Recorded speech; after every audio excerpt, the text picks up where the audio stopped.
dalam Facebook group. Enggak apa-apa lah. Dah start. Assalamualaikum warahmatullahi wabarakatuh. Assalamualaikum warahmatullahi wabarakatuh. Kita dah live ya. Live daripada Klinik Nur Hidra. Saya Dr. Nujaimah Syafiee, panggilan glamour, Dr. Jai. Saya Dr. Afidah Khalid.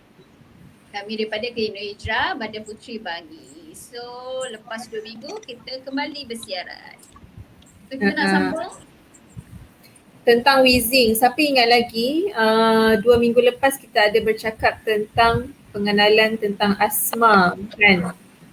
Okey, kita nak go into detail tentang gejala-gejala asma. Seperti yang kita tahu, asma dia ada batuk, dia ada wheezing.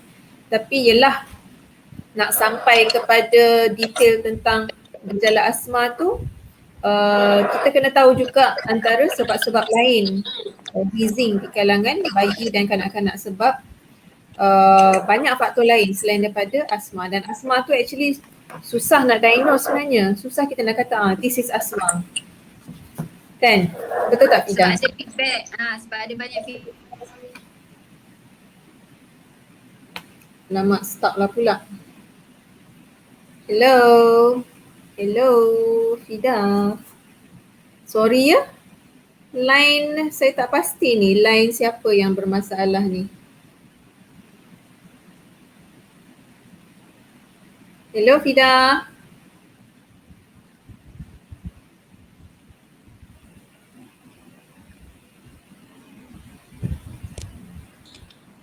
Boleh? Hello.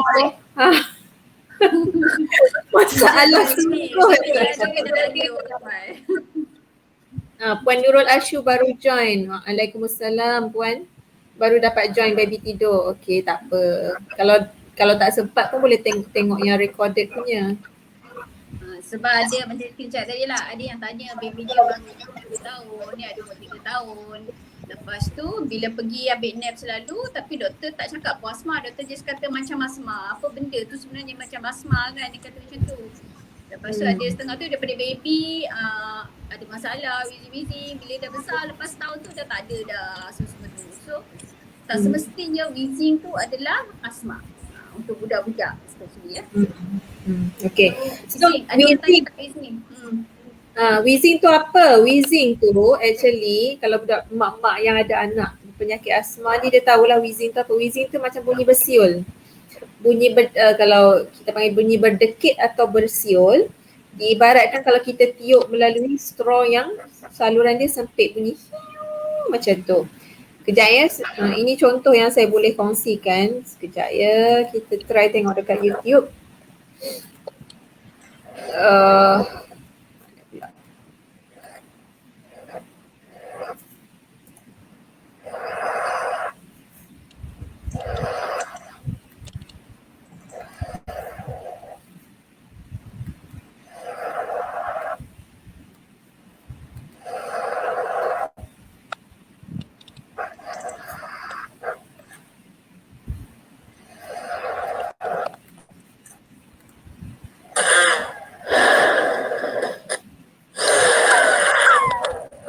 Dengar tu?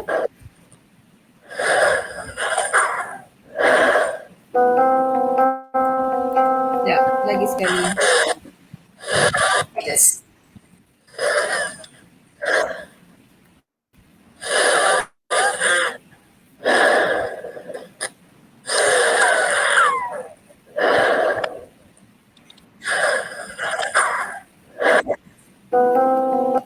Okay, so, boleh dengar ke? Yang macam bersiul tu Yang ujung-ujung tu. Yang ujung-ujung bunyi tu. Itu adalah bunyi wheezing. Okay, so itulah yang kita nak bincangkan sebab asma dia punya apa kita panggil tu tipikal, dia punya gejala yang sangat tipikal di kalangan budak-budak yang asma. Dia akan batuk, lepas tu dia akan wheezing. Itu yang mak dengan ayah akan panggil, anak saya semput. Semput tu bila dia dah start mengeluarkan bunyi-bunyi bersiul tersebut.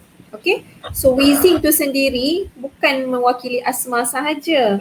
Wheezing tu banyak sebab lain juga. Okay, bila kita nak diagnosekan asma, kebiasaannya untuk budak-budak yang 5 tahun ke atas. Sebab apa? Budak-budak yang 5 tahun ke bawah, kebiasaannya dia banyak faktor lain. Okey, contoh kalau dia dapat jangkitan kuman pun, dia akan batuk, dia akan wheezing. Tapi time lain dia okey. Dan bila antibody dia dah matang, dia pun dah lebih kuat, sistem pertahanan badan dia dah kuat, seawal umur 3-4 tahun dah tak ada dah pun wheezing tu. So that's why kita tak terus jump into conclusion, oh budak ni ada asma. Okay? So antara sebab dia apa Fida? Sebab wheezing. Bawah 5 tahun ni macam Dr. Jaya katakan. So lepas 5 tahun baru kita confident ni, doktor akan confident akan kata dia asma lah kalau dia skill ada wheezing. So bawah 5 tahun ni antara yang paling common, yang paling senang dia dapat adalah macam Dr. Jaya kata, infection, terutamanya virus lah. So viral infection ni, so kalau asma dia wheezing, sebab dia punya saluran sempit, otot dia constrict, otot dia dah mencengkam, saluran dia sempit, penuh kahak macam tu. So bila dalam asma budak-budak yang kecil ni, bawah 5 tahun ni, soalnya yang sempit tu bukan disebabkan oleh otot dia mencengkam sangat, soalnya disebabkan oleh kahak tu. Kahak tu dia akan penuh, dia akan radang, so dia akan jadi saluran tu sempit penuh kahak, sebab tu dia batuk berkahak, dan saluran tu sempit dia akan jadi wheezing lah, berbunyi macam tu. So bila kena jangkitan kuman, Delta virus especially, so kuman ni akan serang dekat paru-paru dia ni. So paru-paru ni akan jadi radang, dia akan jadi bengkak, keluar kahak, sebab tu dia akan jadi wheezing. So kuman yang paling common tu kuman apa? RSV,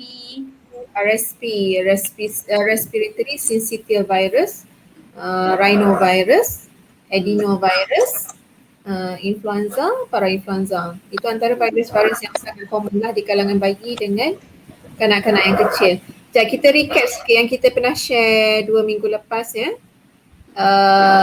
Apa yang kita panggil dengan bronchospasm. Macam mana wheezing terjadi, okey. Okay. 2 minggu lepas kita ada cakap kan, nampak tak yang kita tulis tu otot halus. Okay. Batang pipe tu mewakili saluran pernafasan. Kalau untuk budak-budak 5 tahun ke atas, budak-budak yang ada masalah asma contohnya, otot halus ni dia akan mencengkam, dia akan mengecut. Tengok gambar di bawah dia akan mengecut. Dan dalam masa yang sama, dia punya saluran pernafasan tempat anak panah keluar tu, ada anak panah tu mewakili tempat keluarnya udara ataupun oksigen yang kita sedut tu. Okey, udara yang kita sedut untuk bernafas tu, nampak tak dia punya bukaan tu menebal. Menebal tu disebabkan oleh keradangan. Okey, kalau untuk budak-budak yang ada asma, banyak dia punya mekanisme. Satu, dinding saluran pernafasan dia tu menebal, dia mengeluarkan kahak sehingga menyebabkan batuk, dan juga otot halus dia mengecut, constricted. That's why dia berbunyi seperti wheezing ataupun bunyi seperti bersiul. Tetapi untuk budak-budak yang masih kecil, untuk bayi ataupun bawah daripada 5 tahun, kebiasaannya otot halus dia tak adalah mengecut macam ni. Kenapa dia wheezing? Kebiasaannya bukan disebabkan oleh otot halus tu mengecut. Kebiasaannya adalah disebabkan oleh dinding pernafasan tu berlaku keradangan dan menebal dan mengeluarkan kahak. Kebiasaannya lah. Okay. So infection tu sama ada virus ya, macam Dr. cakap, macam-macam jenis virus ataupun bakteria pun boleh juga. Sebab tu setengah budak yang kita panggil pneumonia ke apa-apa kan disebabkan oleh bakteria, so dia pun boleh wheezing juga sebab paru-paru dia radang, penuh kahak, bengkak, sebab tu dia akan wheezing juga. Okay. So kalau budak tu wheezing seawal umur 6 bulan, ni kita nak bagi contoh penyebab-penyebab wheezing bawah daripada 5 tahun. Seawal umur 5-6 bulan, dia datang dengan demam, batuk, seseba, lepas tu tiba-tiba dia wheezing. Pertama kali, tak pernah ada wheezing sebelum ni. Dia ada tanda-tanda jangkitan kuman. Okey, yang itu mungkin kita akan diagnosekan sebagai acute bronchiolitis ataupun radang pada saluran pernafasan kecil yang menyebabkan bunyi wheezing. Okay, so acute bronchiolitis macam yang kita dah sebut tadi kebanyakannya disebabkan oleh jangkitan virus. Okay, virus RSV, adeno, influenza, parainfluenza. Okay, itu acute bronchiolitis. Ada juga masalah-masalah yang congenital. Contoh apa tidak? So Congenital biasanya, dia dilahirkan dengan masalah tersebut. bila lahir tu awal-awal tu kadang-kadang masa bayi lagi kita boleh detect macam mana kita kata BPD masa dia lahir pramatang.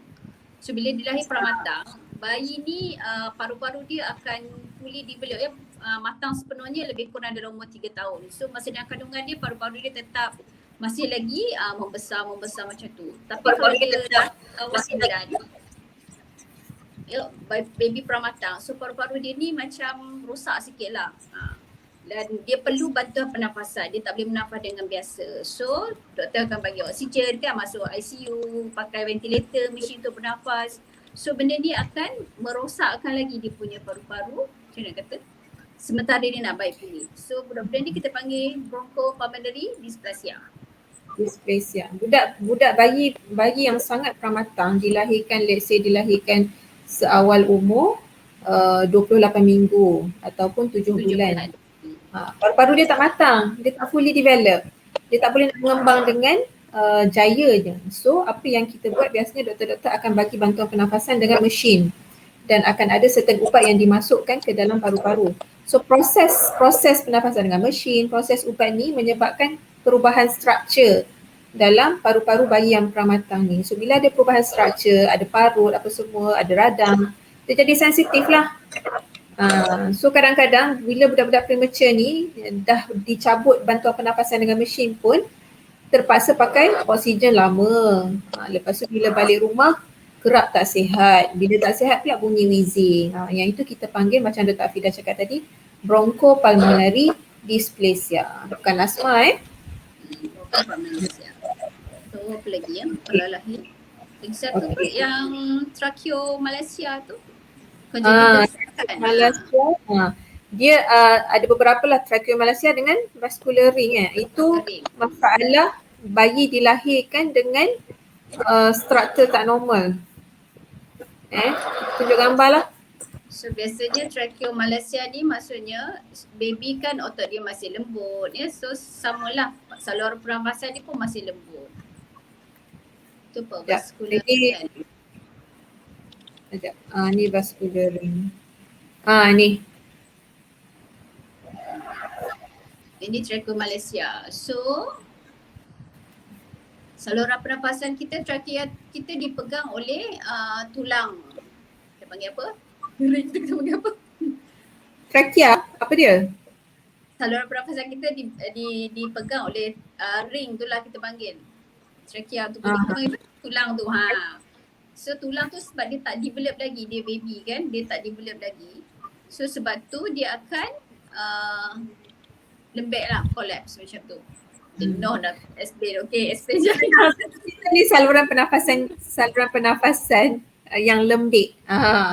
Batang paru tu sepatutnya lebih keras lah, macam batang paru getah tu. Tapi bila dalam tracheomalacia dia macam belon, dia collapse, dia melekat. So dia tak boleh lah nak lubang tu tak terbuka cantik lah. Bila tak terbuka cantik, bila dia bernafas susah, so dia akan mengeluarkan bunyi seolah-olah seperti wheezing dan bersiul. Itu kalau tengok gambar tu dia kecil kan, saluran itu kecil, so dia akan bunyi wheezing. Okay, itu tracheomalacia. Silap. Mana tah? Ini yang vascular ring. Boleh nampak ke? Okay, vascular ring ni maksudnya congenital lah, dia lahir macam tu, saluran darah dia tu, contohnya saluran darah tu tak ada kena-kena dengan dia punya saluran pernafasan. Kalau tengok kan yang normal tu. Tapi vascular ring tu maksudnya saluran darah dia ni dia abnormal, dia tumbuk, dia melengkar, dia keliling dekat saluran pernafasan tu. So bila keliling pernafasan tu dia akan jadi sempit lah. So, sama juga, bila sempit, lubang saluran pernafasan tu akan jadi kecil, so dia akan wheezing lah. Bunyi macam tu. Tapi yang ni semua kita detect awal lah, maksudnya daripada bayi lagi kan, kadang-kadang tu beberapa minggu lepas tu kita boleh detect awal. Kadang-kadang bila masuk NICU sebab nampak nafas dia semput, lepas tu tak boleh pula, bila cabut oksigen je nampak semput, cabut oksigen je nampak semput. Yang itu perlu rujukan khas kepada pakar respiratory kanak-kanak. Okay. Alright. So apa lagi contoh wheezing di kalangan bayi ataupun budak yang kecil? Ni kalau apa tu? Foreign body. Budak-budak kan suka kutip-kutip masuk, kutip telan. Telan tak pandai, terus masuk saluran pernafasan. Okay. So sangat-sangat bahaya. Kalau kat rumah janganlah bagi budak-budak dekat dengan benda yang kecil-kecil, guli yang kecil-kecil ke, biji rambutan ke. Dan bila dia masuk, manik. manik. Tu biji chest tu pun ada juga tau. Kes kita pernah dapat dekat hospital. Apa? Shilling, 2 shilling, 10 sen, 5 sen. Sangat bahaya. Satu lagi itu kalau budak-budak dah pandai kutip lah, tapi ada setengah budak tu bila dia dah start makan 6 bulan kan kita dah start weaning, dah start bagi makan. So kadang-kadang kan mesti akan suruh blend makanan tu kan, memang kena make sure dia betul-betul hancur. Sebab ada setengah tu kadang-kadang kita blend-blend kan, ketulan tu mungkin besar, so bila dia makan tu dia mungkin boleh tercekik pergi ke paru-paru sebab dia tak pandai telan macam biasa kan. So dia akan bunyi wheezing tu. Memang banyak kes kita dapat memang refer teruk, asma teruk, tak ada apa-apa, rupanya last sekali rupanya dia tercekik, benda tu memang nampak lah dia kata. Kanak-kanak paru-paru lah. So yang ni kita panggil foreign body aspiration, okay, terhidu bendasing. Bila foreign body aspiration, wheezing dia sangat sudden tau. Dia tak macam jangkitan kuman yang kita cakap tadi, yang tu macam very ada batuk-batuk. Dia demam, batuk berhari-hari. Tapi kalau foreign body, tiba-tiba je, daripada sihat main-main, tiba-tiba batuk, lepas tu bunyi hiu. Then something wrong lah. Okay, kena cepat-cepat bawa jumpa doktor. Okay. So ni antara sebab-sebab wheezing lah yang lain dalam kanak-kanak. So, reflux kan? Reflux satu lagi. Satu lagi reflux. Kita topik kan saya reflux. Okay, Google sendiri. Okay, reflux ni. Jadi dekat YouTube ya, YouTube Klinik Nur Hijrah, kita dah pernah share dah tentang masalah GORD di kalangan bayi dan kanak-kanak. Boleh tengok sendiri, tapi kita explain je lah ringkaskan Fida. So reflux tu maksudnya bila dia makan kan ke saluran makanan tapi ada benda tu dia terkeluar, dia masuk ke saluran paru-paru. Sebab saluran makanan betul-betul sebelah dia saluran paru-paru. So dia akan masuk situ. Kadang-kadang dia tak obvious tau, tak nampak muntah macam tu kan, tak nampak terkeluar je luar macam tu. Kadang-kadang yang sikit-sikit tu kita panggil micro aspiration. So bila dia masuk dalam paru-paru tu lama-lama tu dia akan sebabkan radang. Sebab benda ni benda asing, makanan benda asing. So paru-paru kita untuk oksigen sahaja kan. So bila benda asing dia akan jadi radang. So dia akan penuh dengan kahak. So dia akan wheezing juga. Sama dengan benda. Satu lagi. Macam inilah. Ini lubang paru-paru dengan lubang pemakanan dia duduk dekat. So kalau kita makan, nampak ke tak? Makan, terkeluar, masuk dalam saluran pernafasan. So kalau selalu micro aspirate tu kita panggil micro aspiration, dia akan tersedak. Lama-lama akan berlaku keradangan. Lama-lama paru-paru pun jadi sensitif. Lama-lama dia akan batuk-batuk, tiba-tiba wheezing pun boleh juga.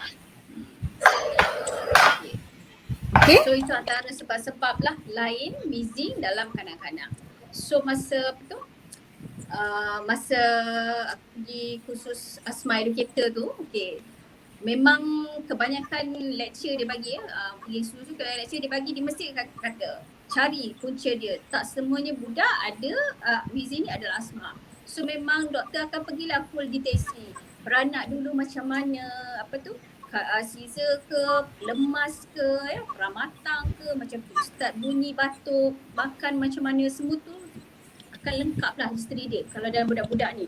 Sebab tu kalau pergi wheezing kan, first time kita pergi kat doktor akan tanya benda tu, benda yang sama, dia akan detail. Bukan saya saja nak suka-suka bersembang, so kena tanya benda tu. Okay, so kalau yang paling common, acute bronchiolitis tu maksudnya infection sekitar kuman pada paru-paru yang first time kita panggil. Tapi kalau dah banyak kali, dah pergi hospital, dah bagi gas kan, bagi nap, doktor kata bronchiolitis. Lepas tu nanti berapa bulan batuk semua jadi semula pula. So nanti kita nak panggil apa? Jeng. Okay. Jangkitan kuman virus jangkitan virus menyebabkan wheezing. Kalau seawal umur 6 bulan, first episode biasanya kita panggil okay, this is acute bronchiolitis macam yang saya sebut tadi. Tapi kalau lepas tu dapat je jangkitan kuman wheezing, dapat jangkitan kuman wheezing, dapat jangkitan kuman wheezing. Takkanlah kita nak, bukan semuanya acute bronchiolitis dah tak jadi bronchiolitis dah. Okey, yang itu kita panggil episodic viral wheeze. Maksudnya pencetus kepada wheezing itu sendiri adalah jangkitan virus sahaja. Okey, meaning dia wheezing hanya disebabkan oleh jangkitan virus, tapi time-time waktu in between di antara satu episod wheezing dengan episod wheezing yang seterusnya, tengah-tengah tu dia okey. Dia tak ada pencetus lain.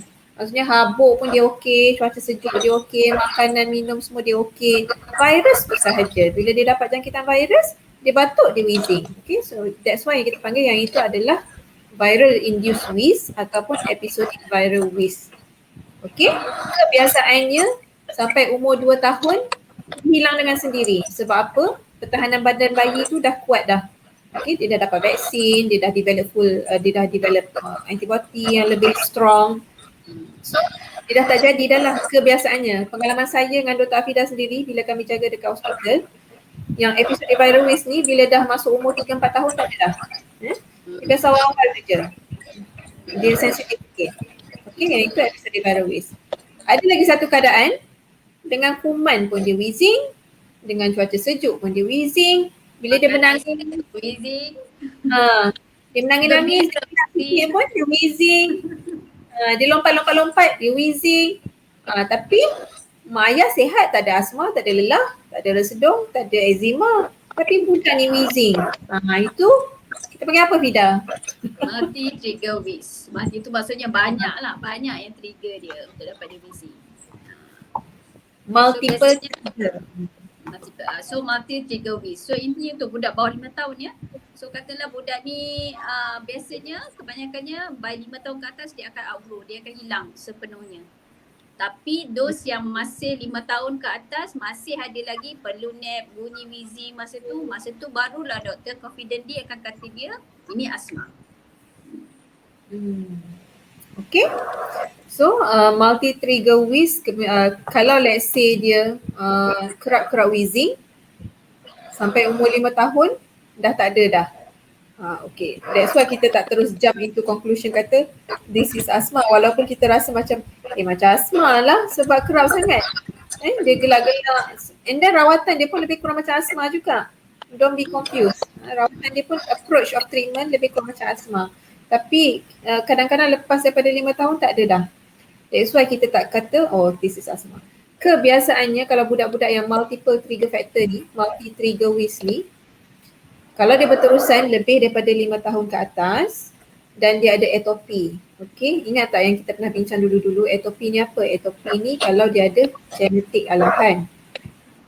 Mak ayah dia ada asma, lelah, resedung atau eczema, ataupun budak tu sendiri ada eczema. Kan? Atau resedung. So, dan wheezing dia tu seawal umur 2 tahun, 3, 4, 5 sampai 6, 7 tahun sentiasa ada. Then yes, baru kita kata possible budak ni adalah asma. Okay. Ya. Ada soalan tak tu? Semua speechless. Speechless faham ke? Tak berapa faham. Tak ramai yang dengar, nanti dia dengar yang recorded live punya. Recorded one. Okay. So tu je lah sikit yang bila kita tengok ya, sama ada kat hospital dulu atau kat klinik sendiri. So nanti kita akan tanya isteri, dia akan cakap lah dulu abang ni pun pernah macam tu. Masa awal-awal kena sampai umur 2 tahun lebih dah tak ada. Dah tak ada sepenuhnya. Sekarang dah darjah 1, darjah berapa kan. Dulu kakak dia ada selalu masuk hospital, selalu ambil net. Tapi doktor tak pernah kata asma pun. Tapi by umur 3 tahun dia memang tak ada. Ataupun last kali ambil ni 4 tahun. Lepas tu tak ada. Itu mostly adalah multi-trigger wheeze lah ataupun episodic virus wheeze. Doktor tak akan asma. Doktor akan cuma cakap dia macam asma. Doktor tak kata dia ni asma. Doktor kata dia macam asma. Tapi treatment dia lebih kurang sama. Untuk wheezing ni lah. Multi-trigger wheeze ataupun episodic virus wheeze ni. Tapi so, yang differential yang lain tu. Apa dia? Yang differential yang lain tu treatment dia lain lah. Ah, Macam GRD, kita tengok kita punya YouTube dulu. kalau reflux dia ada teknik-teknik penyusuan yang betul, prop up, tepuk-tepuk bagi sendawa. Lepas tu kadang-kadang ada yang sampai perlu ubat pun kita bagi ubat. Kalau apa? Okay, kita boleh refer. Kalau jangkitan kuman, supportive treatment. Kalau umur 6 bulan biasanya kita akan bagi nebulizer air garam biasanya. Tapi tentang COVID ni kita tak bagilah. Okay. Biasanya paling-paling pun mungkin kita bagi inhaler. Inhaler. Nebulizer tu depends jugalah. Kadang-kadang setengah doktor dia bagi air garam je. Sebab air garam tu dia untuk looskan kahak kan, dia garam kan. Tapi ada setengah doktor dia bagi ubat yang sama jugalah macam asma, ubat Ventolin tu. Sebab dia nak bukakan lagi dia punya paru-paru spasm tu macam tu. So depends pada tu. Kalau kuman disebabkan oleh bakteria, kita bagilah antibiotik. Biasanya untuk budak-budak bawah 6 bulan jaranglah yang kalau kena antibiotik tu biasanya dah kena warded lah, dah kena masuk hospital. Kan? Yang paling biasa berlaku jangkitan bakteria untuk bayi kecil macam batuk kokol, pertasis, kadang-kadang pun boleh wheezing juga kan Fida kan? Pertasis, batuk 100 hari orang panggil. Apa lagi rawatan-rawatan kalau yang congenital dilahirkan dengan sempit apa semua tu kan, yang itu lebih spesifik lah. Ada yang sampai kena bantuan pernafasan, sampai kena pakai kat rumah kan, CPAP, BiPAP semua kan. Ada yang macam basikal tu ada yang kena operate macam tu lah. Mesti kita akan refer. Maksudnya kalau kita cari punca wheezing ni apa dia, so kita akan refer lah sebab apa ataupun kita boleh, yang boleh kita tackle sendiri, kita rawat sendiri, kita akan rawat. So, okay. Wah, dah dekat setengah jam ni. Okay. So kita dah bagi tahu apa dia? Kita nak discuss treatment ke atau nanti kita discuss kot panjang tu treatment tu? Kita bagi apa teaser je, bukan teaser, kita bagi ringkas je lah. Treatment kebiasaannya ubat sama juga macam kalau dia biasanya 3 yang lebih kurang sama je treatment dia untuk yang jika kita nak compare dengan budak-budak yang asma. Yang viral induced wheeze tu yang saya cakap wheezing disebabkan oleh jangkitan virus.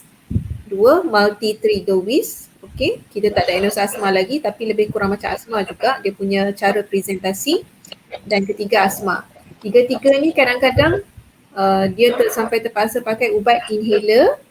Ubat inhaler pun ada 2 jenis kebiasaannya. Satu inhaler yang bagi kelegaan, pelega kita panggil. Sebab apa? Dia buka saluran pernafasan. Yang Ventolin selalu mak ayah pakai tu, itulah dia, pelega. Inhaler yang lagi satu adalah inhaler steroid. Yang itu adalah inhaler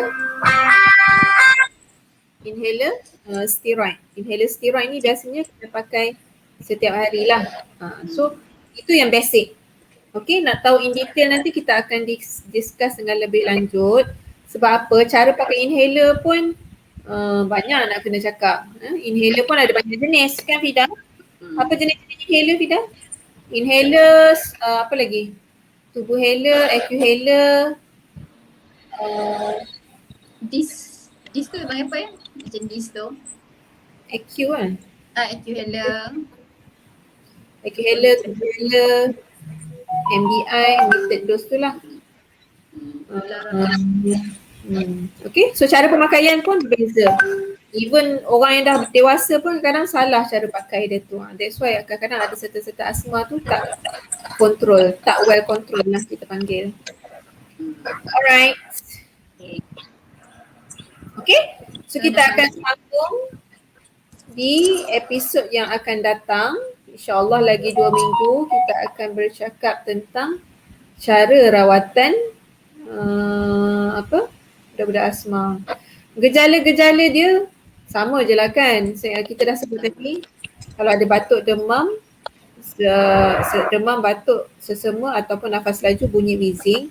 Nafas laju dan berlekuk ke dalam ya. Boleh tengok dekat tulang rusuk dia tu, dia lekuk-lekuk masuk ke dalam ataupun celah-celah rusuk dia tu nampak masuk ke dalam.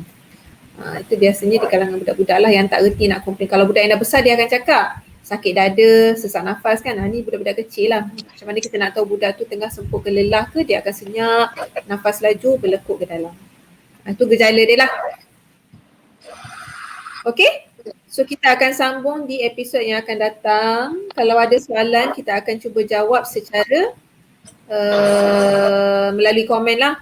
Okay, kalau tak ada soalan sekarang boleh komen di ruangan komen. Kita akan jawab melalui ruangan komen itu sahaja. Okay. Okay. Itu sahaja. Terima kasih kerana menonton. Terima Assalamualaikum. kasih. Waalaikumsalam. Assalamualaikum.